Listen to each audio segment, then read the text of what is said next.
Today we'll be discussing joint variation. If you have been following our series on this channel, we've been able to iron out direct variation. We've been able to solve inverse variation. Inverse variation is still the same thing as indirect variation.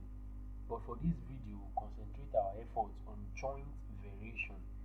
So for joint variation, it's just combination of direct and inverse variation, because there are some situations where more than one variable is involved in a direct or indirect variation problem. In this case, the problem is called joint variation. The equation remains the same, except that additional variables are included in it. So once you have more than one variable, it means it is joint variation. And in most cases, it usually involve, it can be direct and indirect variation, an inverse and a direct variation in different combinations. That's why it is called joint variation. So we have some questions here. Let's dive straight into it and see how we can solve it. So if you have not seen our video on direct variation, kindly check out this YouTube channel. We have it there. Then we also have inverse variation there. Please check. That will brush up or refresh your memory. Then you find this very easy. So let's solve some questions. We have some questions here. For number one, we say variable I varies jointly. This one even stated categorically, jointly, as the values of P and T. Now if you look at this second question, I'm coming back to this first question. I just want to point out something. Look, to assemble a computer, the hours needed varies directly as the number of computer and inversely as the number of workers. Look here, we have a direct variation here and an inverse variation here. With this, you know there is a joint variation. Unlike this first question, they just point it out clearly to us that jointly. So if they didn't mention jointly in the question, you will see two different variations. So you will know it is a joint variation. So variable I varies jointly as the value of P and T varies jointly. So with that will easily tell you that it is a joint variation. Two direct variation joining together, because they say varies jointly as the value of P and T. So let's say solution 1. But before then, they say if I equals 1200 when P is 5000 and T equals 3, find T when I is 2400 and P equals 7500. In all variation, basically for direct, indirect, and this joint, you always look for your constant. You will get your proportionality constant irrespective of what you are solving. So let's see what we have. Let's see solution number 1.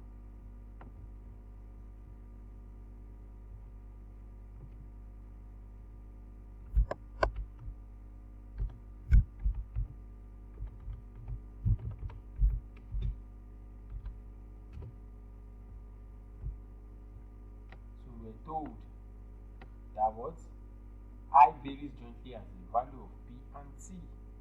That is, I is directly proportional to P and is directly proportional to T.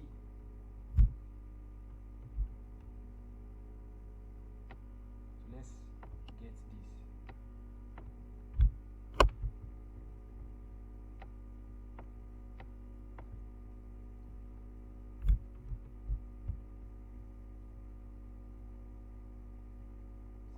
Varies jointly to P and T. So we have it this way. It varies jointly to P and T. Inversely was not mentioned. So this is combination of two direct variation. So let's move from here.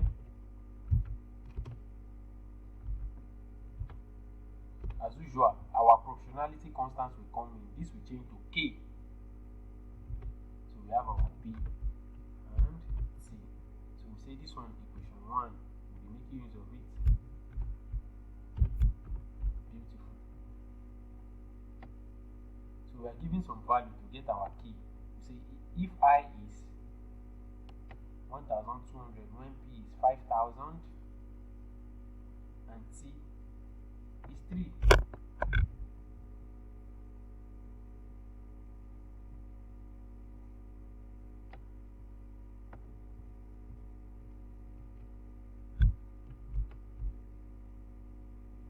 Awesome. So we just impute what we have there into our equation 1 to get our k.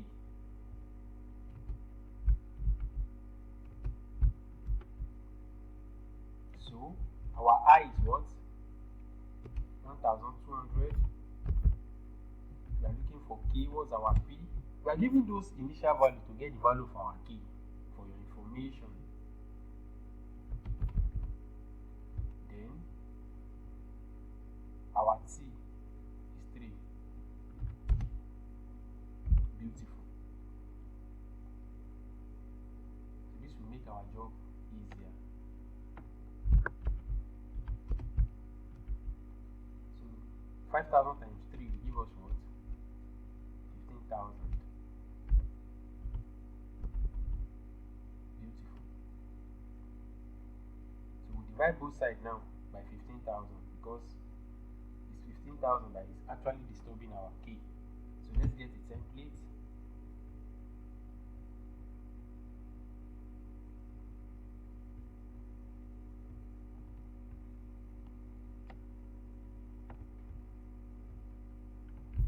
We have 1200 here. We are dividing both sides by 15,000.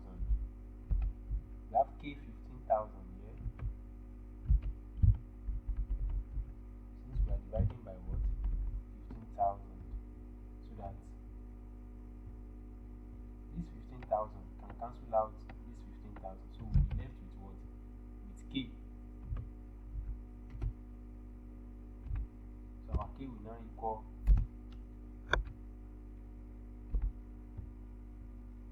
1200 divided by 15,000.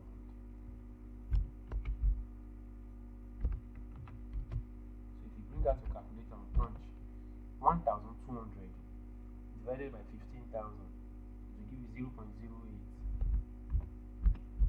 Awesome. So that's our k. That's not where we are going. The question now says we should find t when I is 2400 and p is 7,500. That's where we are going. We are giving those first value to get the value of our k. Now this is what the question is asking from us. We should find t. So how are we going to get t? We just go back to our equation 1.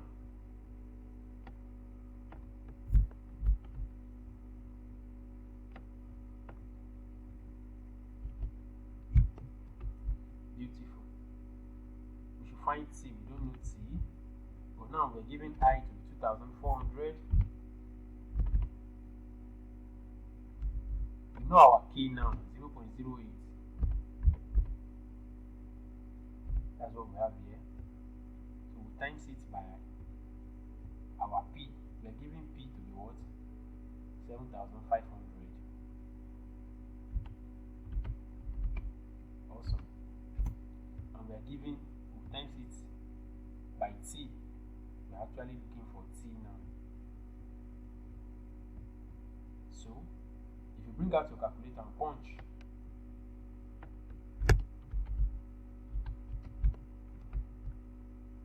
0.08 times 7,500 t. 0.08 times 7,500 t. They are all multiplying anyway. So you'll be left with what? 600 t. We say 0.08 times 7,500. You have 600. Awesome. So to get t now, just divide both sides by what? By 600 to get our t. So let's get a template that we can divide both sides by 600.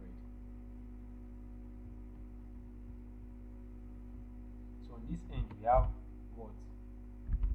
2400. We want to divide both sides by what? By 600.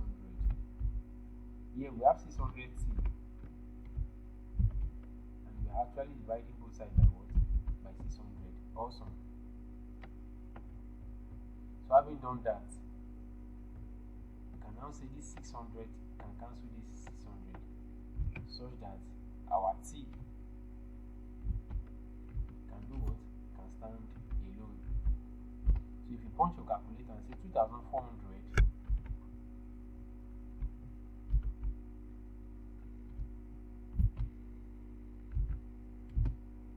divided by t, sorry, 2400 divided by 600, rather, you have 4.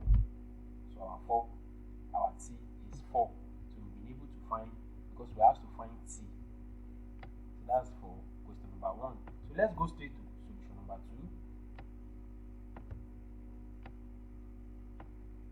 2. This our first analysis is very key to getting your questions right. You have to be very careful.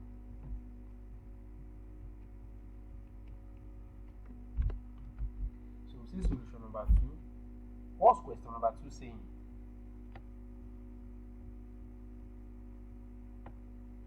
To assemble a computer, the hours needed varies directly as the number of computer. That's the first thing. Now, you have varies directly here. Then you now have an inversely here. That means this is a joint variation. So let's pick it one at a time. The hours needed, H, varies directly as the number of computer. H varies directly as C. Let's get that done. H varies directly as C. So we see how we join it together.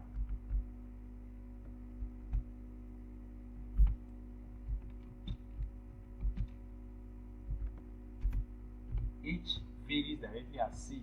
That's the first thing. Let's get the second explanation. The hours needed varies directly as the number of computer. And inversely, that means these hours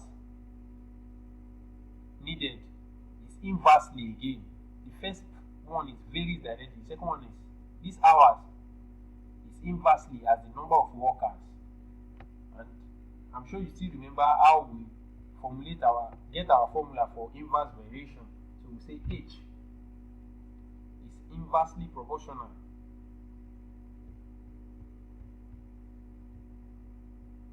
if you have not seen our inverse variation, kindly check it out. We explain how inverse variation works. So it's inversely proportional. When we say inversely, that is 1 over. We explain in detail in that video. Kindly check it out.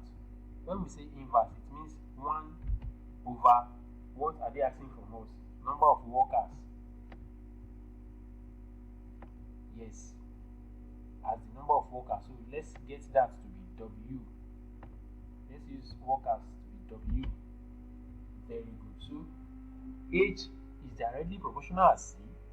That same H is inversely proportional as W. So let's see how we can combine these two. Now, with this, we can simply say there is something in common for two of them, which is the H. But this is directly proportional. So let's combine it together. It's directly proportional. So we say H is directly proportional. This is it. And that H is inversely proportional as W. H is directly proportional as C. And H is inversely proportional as W. So we have combined these two together. So all we just need to do is to multiply this C and 1. So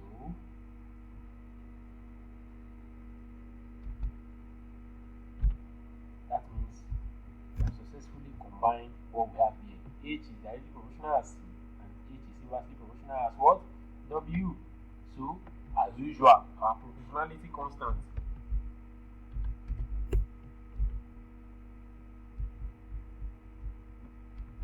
We are going to convert this to what? To K. Very good. with this now, we can now say multiply this and this KC. So we have KC up here.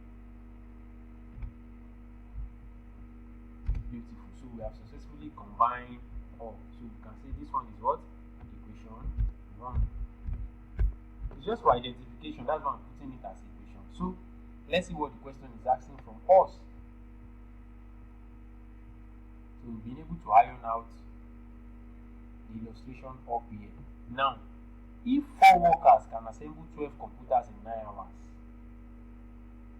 W is 4,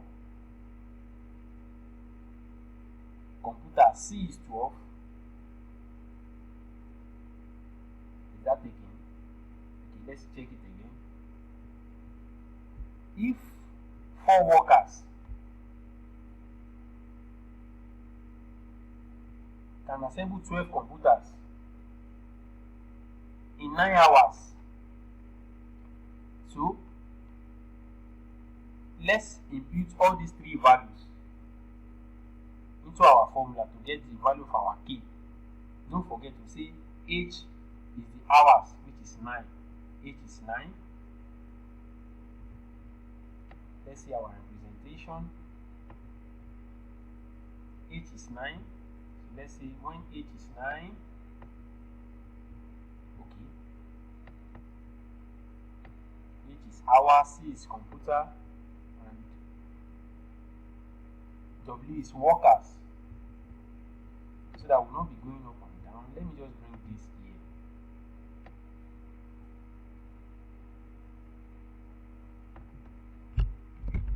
I will still do away with it. That will not be going up and down. Let me bring it here.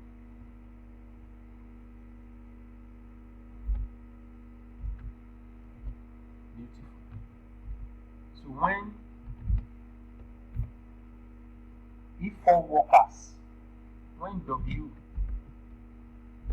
is 4, can assemble 12 computers, and C is 12 in 9 hours, H is 9.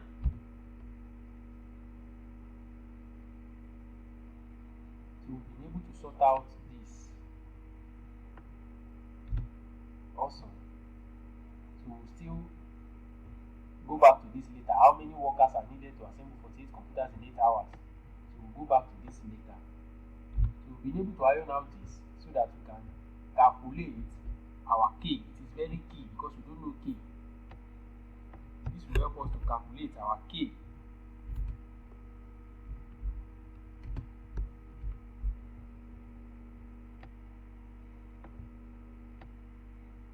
Beautiful. So we know our H now. Our W is what? Is 4. Our C is 12. We don't know our K, but we know our H to be what? To be 9. Awesome.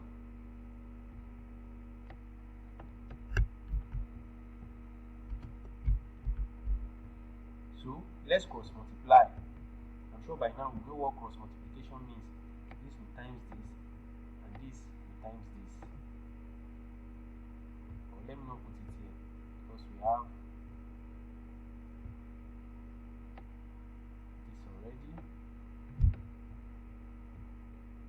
So this will multiply the denominator here. This will multiply this denominator, so that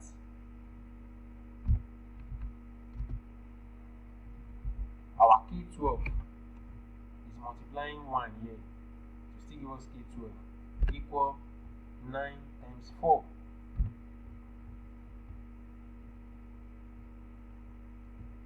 9 times 4. Beautiful. So with this, we can now say our K12 now be what? K12 or 12K, you are still saying the same thing. Equal to 9 times 12 will give us what? 36. Beautiful. So we can now divide both sides by what? By 12, so that we can get the value of our k.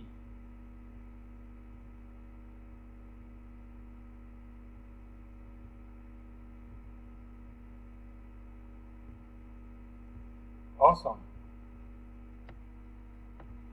So on this side we can have our k12. We are dividing both sides by what? By 12. On this side we have 36 because we are dividing by 12. So having done that, that means our 12 can cancel out 12.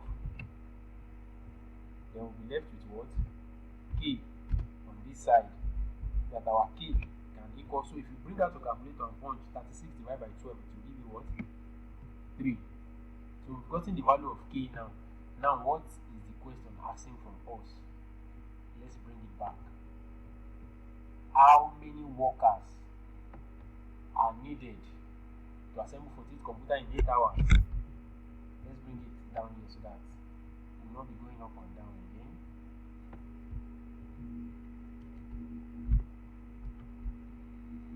How many workers are needed to assemble 48 computer in 8 hours? So it means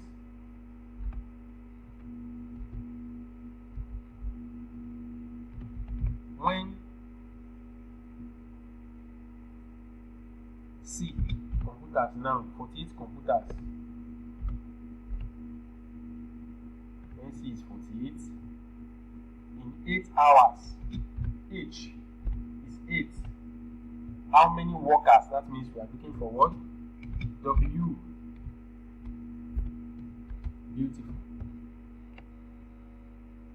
We are looking for W. So when C is 48, H is 8, and we are looking for W. So let's go straight to our equation 1.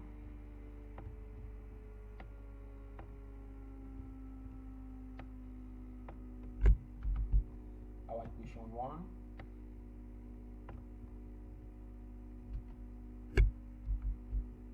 Beautiful. Our H, we are looking for W. We know our C to be 48. We know our K already. Okay, let's, because they are multiplying themselves. We know our K to be what? 3. From here we've been able to get our K.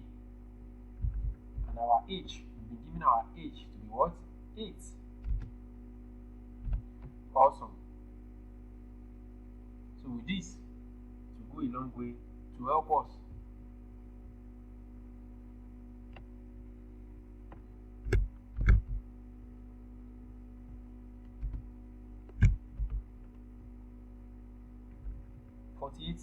Times 3 will give us what?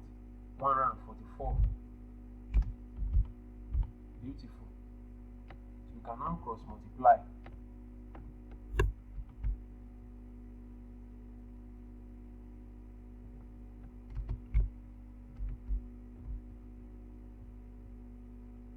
Cross multiply so that this can times this can times this. Awesome. So we now have that 8 times W will be 8W or W8. Everyone, you are still correct. 144 times 1, because 1 is the denominator of this 8. Beautiful. So we can now divide both sides by 8 because it is 8 that is actually disturbing our W.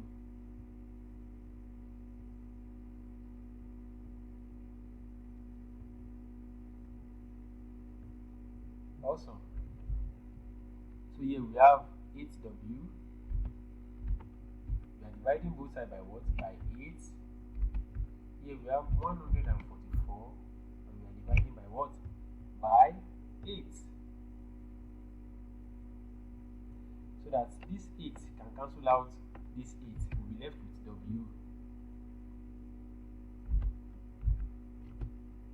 So if you bring out your calculator and punch 144 divided by 8, it's going to give you what? 18.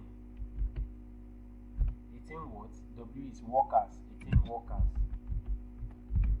Beautiful. So that's our final answer for joint variation, the second question. You can always pause, rewind this video to get more understanding about the solution. Help us with any of your questions and comments in the comment section, and like this video for us. Kindly help subscribe to this YouTube channel, My Simple Maths, and press the notification bell so that you can always receive notification from us whenever we post a new video. Thank you.